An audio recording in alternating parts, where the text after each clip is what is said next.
de vous tenir compagnie. Il est 13h à Bamako, la même heure à Banankuro, dans le cercle de Kangaba, région de Koulikoro.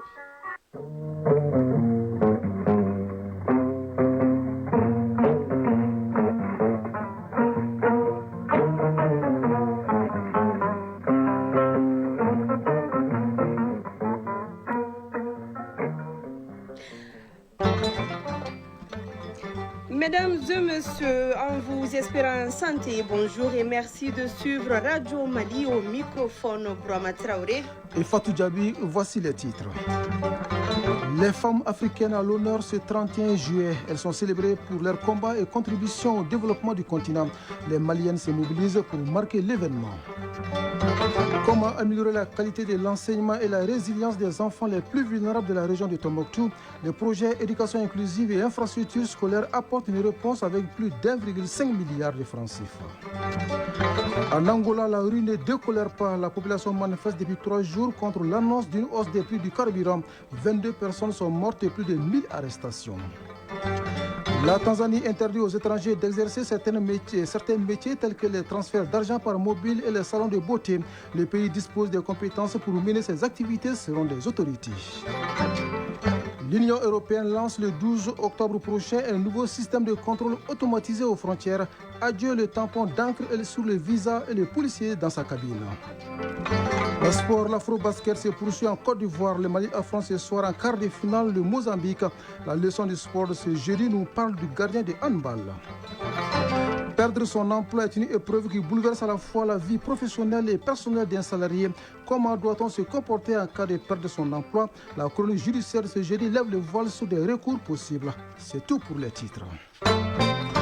Le Centre international de conférence de Bamako se met aux couleurs de la panafricaine. Les femmes se sont fortement mobilisées ce matin pour célébrer la journée qui leur est dédiée. Au-delà de son caractère festif, cette journée est l'occasion de réfléchir sur les conditions de vie de la femme, les défis qu'elle rencontre au quotidien et les actions à envisager pour son plein épanouissement. Et la réflexion est menée cette année autour du thème justice sociale et la promotion des droits des femmes. Nous y reviendrons dans nos prochaines éditions. Nous restons dans la mouvance de la panafricaine pour parler de ce séminaire de sensibilisation des femmes leaders. Elles s'informent davantage sur les innovations du code pénal en matière de répression des atteintes au genre. Oui, la finalité de l'exercice est de permettre aux participantes de mieux cerner le contenu du texte afin de contribuer à sa bonne vulgarisation. On en sait plus avec Awa Adama Koulibaly. Nombreux sont les actes de violence autrefois impunis qui, aujourd'hui, sont considérés comme délits ou crimes par la justice malienne. Traoré Aïssata Mami Dafé, présidente de l'Association pour la promotion de la paix, de l'éducation, de la sécurité, de la santé et de l'environnement, APES. La reconnaissance du féminicide comme infraction, la criminalisation du viol conjugal, l'aggravation des peines pour les auteurs de harcèlement sexuel et de mariage forcé, l'élargissement de la définition des violences basées sur le genre, qui intègre désormais les violences économiques, psychologiques et symboliques, longtemps ignorées mais pourtant destructrices. Ibrahima Berté, conseiller technique en charge des affaires pénales au ministère de la Justice et des Droits de l'Homme. Ces infractions de violence basées sur le genre ont fait une forte progression et les statistiques avancées sont assez remarquables. Au plan international, il est indiqué que 6 femmes sur 10 subissent ces violences. Le respect des droits de l'homme est fondamental, certes, mais réprimer quand ils sont transgressés est plus que nécessaire.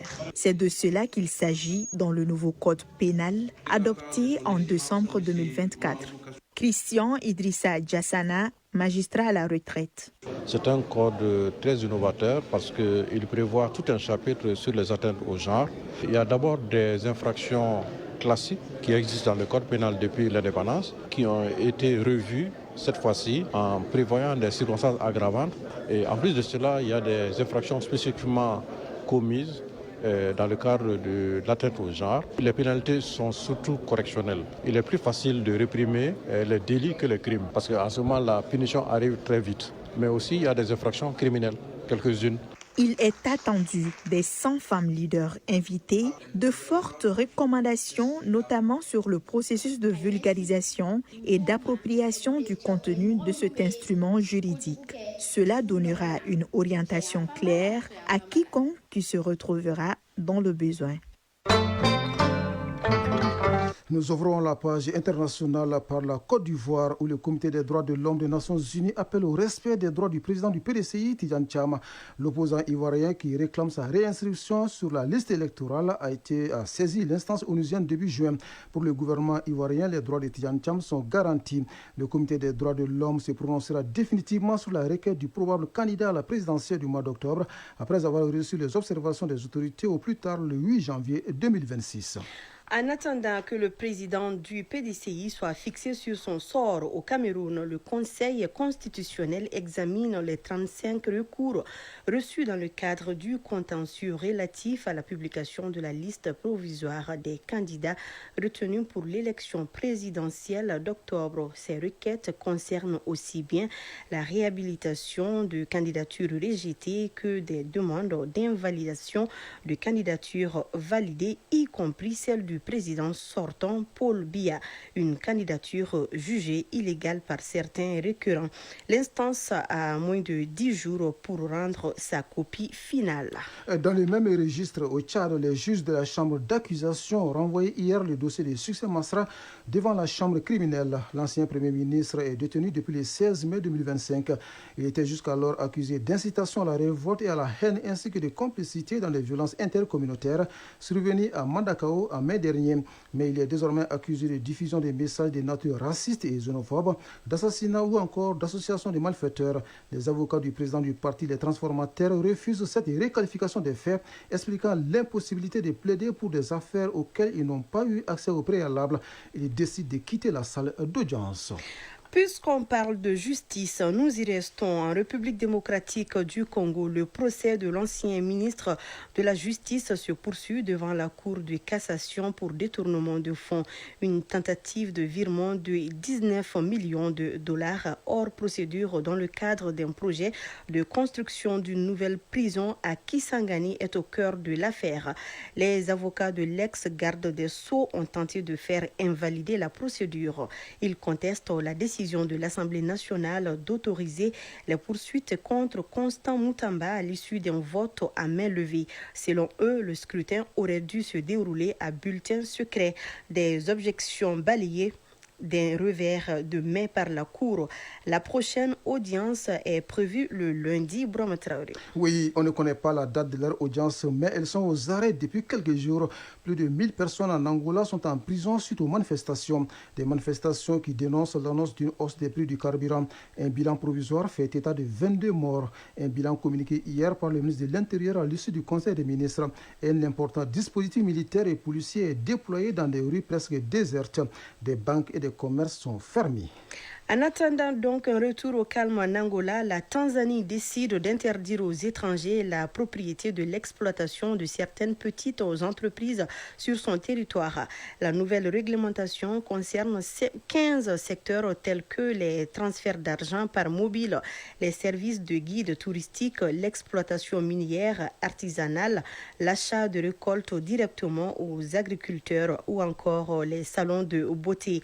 Le ministre tanzanien du commerce justifie cette décision par l'occupation croissante du secteur informel par des ressortissants étrangers dans des domaines où les Tanzaniens sont mieux placés pour réussir, dit-il.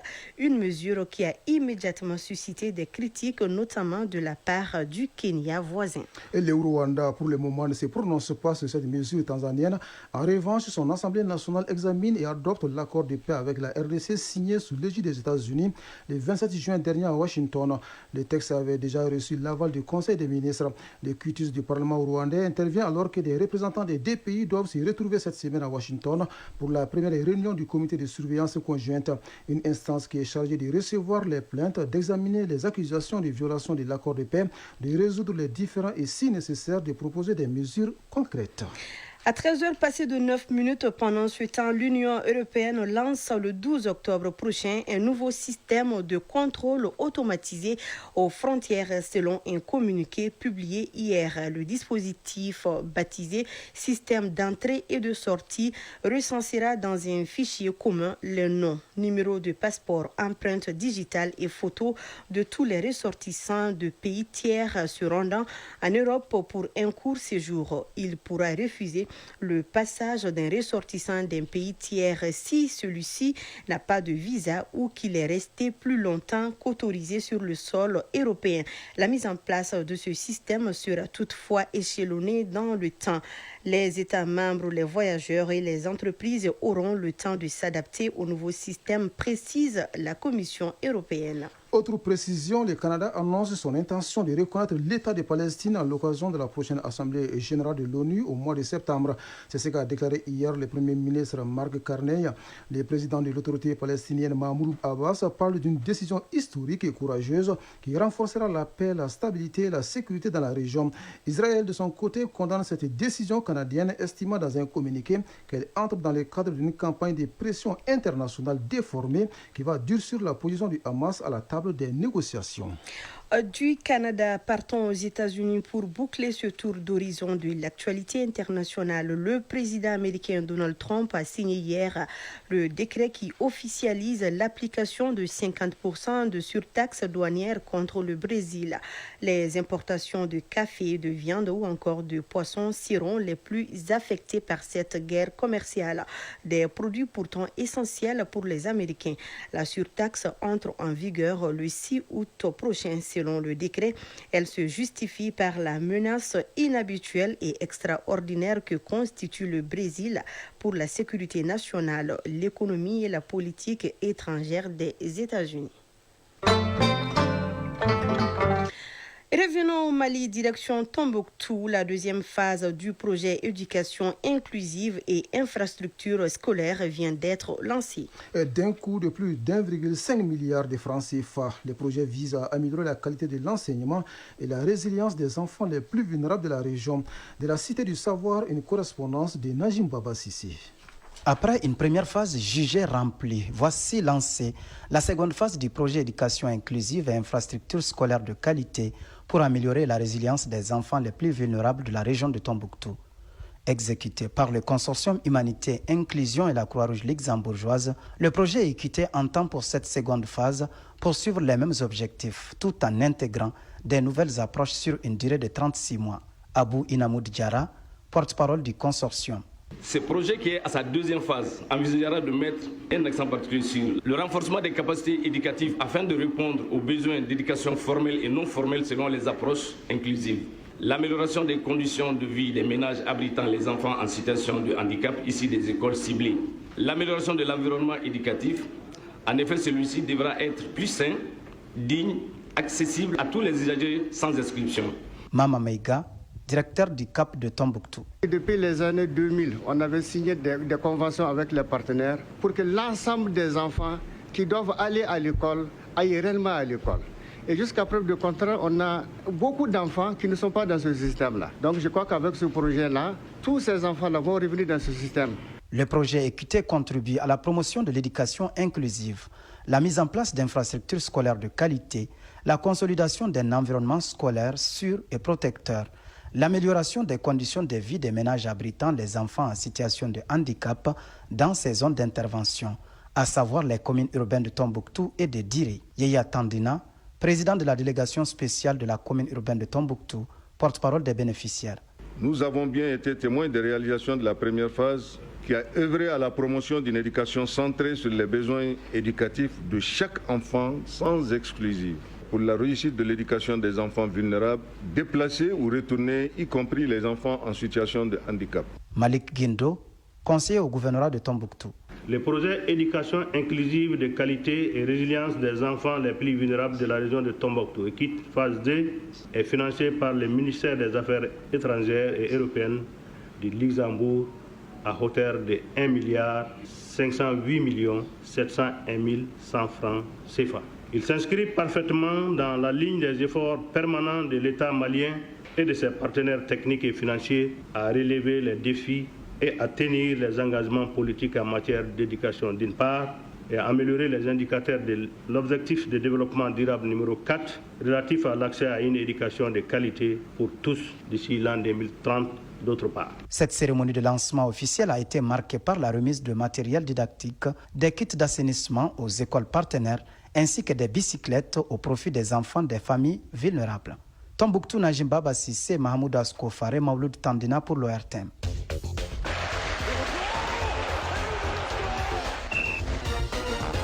Dans l'actu des sports de ce jeudi, on vous parle du championnat national de handball. La phase de groupe des hommes se poursuit dans la salle Abdallah Mohamed Aïdara du stade du 26 mars. Une autre compétition qui se poursuit, c'est celle de l'Afro-Basket senior dames en Côte d'Ivoire. Le Mali joue ce soir en quart de finale contre le Mozambique. Le coup d'envoi est prévu à 15h au temps universel. La synthèse de l'actualité sportive porte la signature de Isaac Tchino. Afro-Basket Côte d'Ivoire 2025, les quarts de finale se jouent ce jeudi. Les Aigles dames du Mali affronteront le Mozambique, vainqueur de la Guinée-Conakry, au barrage 91-38. À noter que les Maliennes ont terminé premières de leur groupe avec 2 victoires en temps de sortie. Elles ont respectivement battu le Soudan du Sud 55-53, puis le Cameroun 75-49. Notre envoyé spécial Kodjisibi nous présente cette affiche Mali-Mozambique. En cette confrontation de phase finale d'Afro-Basket entre le Mali et le Mozambique ne s'est imposé qu'une seule fois contre 6 pour les Aigles dames. A priori, la tendance ne devrait pas changer lors de ce match de quart de finale ce jeudi à partir de 15h temps universel. Il est vrai qu'on peut s'attendre à ce que cette équipe mozambicaine secoue terriblement cette équipe du Mali. Mais bon, la victoire finale devrait être pour les nôtres qui sont donc en tout cas en avantage non seulement sur le plan mental parce que au sortir d'une démonstration face à l'équipe du Cameroun, l'équipe du Mali est fin prête. Pour ce qui est des Aigles seniors hommes, ils séjournent actuellement à Istanbul, en Turquie, depuis le samedi dernier. Le technicien El Hadji Diko et ses hommes affûtent leurs armes pour l'Afro-Basket masculin. De la Turquie, la sélection malienne ralliera le sol angolais le 4 août prochain pour la compétition prévue du 12 au 24 août. Le Mali est logé dans le groupe D avec le Sénégal, l'Égypte et l'Ouganda. Tournoi de montée en Ligue 1 professionnel d'Issaï du football, les dernières rencontres de la poule A se joueront cet après-midi. Au stade Madou Konaté, le FC Balanza recevra ATS de Koro. Au stade Moisin Koulibaly, Derby Academy accueillera TFC de Tombouctou. Les rencontres démarrent au même moment, c'est-à-dire à 16h. Déjà, Derby Academy et Marie-Croix de Kati sont assurés de jouer la saison prochaine en Ligue 1 professionnelle. Championnat national de handball pour terminer. La compétition se poursuit ce jeudi. Le programme prévoit Mandé Commune 6, Commune 2 AS Police et Sonegao, Centre Omnisport de Missabougou. Ces rencontres concernent les messieurs. Les matchs sont joués au les résultats suivants. Le Centre Omnisport de Missabougou a battu le Buton de Ségou 36-19. L'AS Police a dominé le Maradi Kati 42-23. Le Centre Omnisport de Lafiabougou est venu à bout du dépôt de Mopti 44-18. À noter que le tableau des demi-finales des dames est déjà connu. Il s'agit de Isfas, Ségué et AS Police, Centre Omnisport de Missabougou. Nous reparlons de handball dans la leçon du sport, précisément le gardien de but. Son rôle est d'empêcher l'équipe adverse de marquer des buts. Il est aussi le seul joueur qui évolue et touche la balle dans sa propre zone. D'autres explications avec Isaac Tchino. Le handball est un sport collectif joué à la main où 2 équipes de 7 joueurs s'affrontent avec un ballon en respectant plusieurs règles sur un terrain rectangulaire de dimension de 40 mètres sur 20, séparé en 2 camps. Le règlement officiel impose qu'un but de handball mesure 2 mètres de hauteur et 3 mètres de large. Une cage gardée par un gardien. Amadou Maïka, entraîneur de handball, nous en parle. C'est un solitaire qui se trouve sur une surface appelée zone de 6 mètres. Seul le gardien a le droit d'y évoluer. Il est dans sa zone pour défendre, toutes les parties du corps peuvent être utilisées. Au handball, le gardien peut être autorisé à sortir de sa zone, mais dans ce cas, soumis à des exigences. Il peut sortir de sa surface et participer au jeu. En ce moment, il est soumis aux mêmes règles que les joueurs de champ. étant hors de sa zone, il ne peut y retourner en contrôlant le ballon. Aussi, s'il sort de sa zone et touche un adversaire, que ce soit volontaire ou involontaire, le gardien est expulsé avec en prime un jet de 7 mètres, communément appelé penalty. Le gardien de handball a aussi le privilège, nous explique Amadou Maïga. Le gardien seul peut sortir le ballon sur la ligne de but et réengager dans ces 6 mètres. Mais quand il le sort des lignes de touche, la balle sera engagée par l'adversaire. Lors des jets de 7 mètres, il peut avancer jusqu'à la ligne de 4 mètres. Au handball, le but du jeu est de faire entrer le ballon dans la cage opposée plus de fois que son adversaire. Et le rôle du gardien est d'en empêcher. Chronique judiciaire. C'est dur et même très dur de perdre son emploi, une épreuve qui bouleverse à la fois la vie professionnelle et personnelle d'un salarié. Et comment doit-on se comporter en cas de perte de son emploi ou de licenciement? La chronique judiciaire de ce jeudi lève le voile sur des recours possibles à la lumière du droit malien. Elle est signée Gary Oupérou. Qu'il soit fondé sur un motif personnel ou économique, le licenciement marque la fin d'une relation de travail. Loin d'être un acte arbitraire, la décision de licenciement doit répondre à des procédures équitables et transparentes. Maître Lala Gakou, avocate au barreau du Mali, membre du Conseil de l'Ordre des avocats du Mali. Le licenciement, c'est une rupture du contrat de travail à durée indéterminée qui est prise à l'initiative de l'employeur. C'est l'employeur qui décide de mettre fin au contrat à durée indéterminée pour telle ou telle raison. L'employeur doit suivre plusieurs étapes avant de prendre une décision définitive. C'est la saisine de l'inspection du travail pour un avis sur le licenciement qu'on envisage. Quand on saisit l'inspection du travail, l'inspection a 15 jours pour émettre un avis, sachant que l'avis émis par l'inspection du travail n'est pas un avis conforme, ce n'est pas un avis qui lie l'employeur. Malgré l'émission de l'avis défavorable de l'inspection, l'employeur peut tout de même décider de licencier. Mais en cas de saisine ultérieure du tribunal du travail, cela va nécessairement aller contre lui s'il y avait un avis défavorable de l'inspection qui était motivé. Au-delà de l'avis de l'inspection du travail, il y a un préavis qui doit être respecté.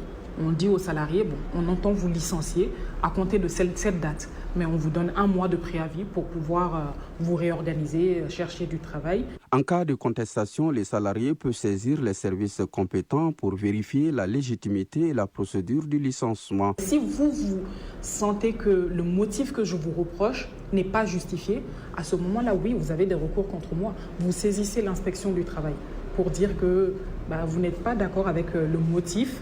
L'inspection peut appeler l'employeur pour un entretien, pour une confrontation. Si cela n'aboutit pas, vous avez la possibilité de saisir le juge et vous pouvez même réclamer des dommages-intérêts. Les discriminations, qu'elles concernent l'âge, le sexe, l'origine ou les opinions, ainsi que les licenciements sans justification sont considérés comme abusifs, peuvent être contestés en justice. Si le licenciement est sans cause réelle et sérieuse, il y aura lieu à l'octroi de dommages-intérêts. Après, il appartiendra au juge de dire est-ce que c'est un motif légitime, est-ce que ce n'est pas un motif légitime. L'indemnité de licenciement est calculée en fonction de l'ancienneté et du salaire du salarié.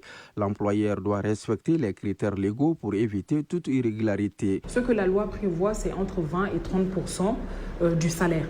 Maintenant, si la convention collective qui a vocation à s'appliquer au domaine d'activité, si la convention collective prévoit des pourcentages meilleurs, plus favorables, ce sont ces pourcentages-là qu'on va prendre. L'employeur doit remettre aux salariés des documents essentiels tels que le certificat de travail et l'attestation emploi permettant aux salariés de faire valoir ses droits. Il faut toujours remettre un certificat de travail aux salariés. On remet un certificat où on ne précise pas le motif du licenciement. On ne précise même pas que c'est suite à un licenciement. On met simplement l'ancienneté du salarié, son nom et les informations qui le concernent. On lui remet le certificat de travail. On lui remet son solde de tout compte. Tout ce qu'il doit au jour où il part de l'entreprise, tout ce qu'on lui doit. Indemnité de licenciement, indemnité de préavis, congé non joui. On calcule tout cela, on lui remet un solde de tout compte et aussi s'il y a une lettre de licenciement qu'on ajoute. Une bonne connaissance des droits liés au licenciement est cruciale. Elle permet d'éviter d'éventuels contentieux, souvent coûteux pour l'employeur. Voilà qui est bien dit, Garibou Pérou. Sur ce, prenez soin de vous car chaque heure de vie est une chance et chaque jour est une grâce. Que la grâce d'Allah soit avec nous juste après nous. Les avis et communiqués, une présentation de Astan Tangara. Vous l'aurez donc compris, c'est la fin de cette édition mise en ligne par Badji Touré, mise en onde Abse Traoré et Fousséni Sissoko. Ousmane Daou a aidé à la réalisation. Elle vous a été présentée par Bourama Traoré et Fatou Djabi. Les prochains rendez-vous avec l'information, c'est à 19h30. Grand merci à vous de nous avoir suivis. Très belle fin de journée à vous, où que vous soyez.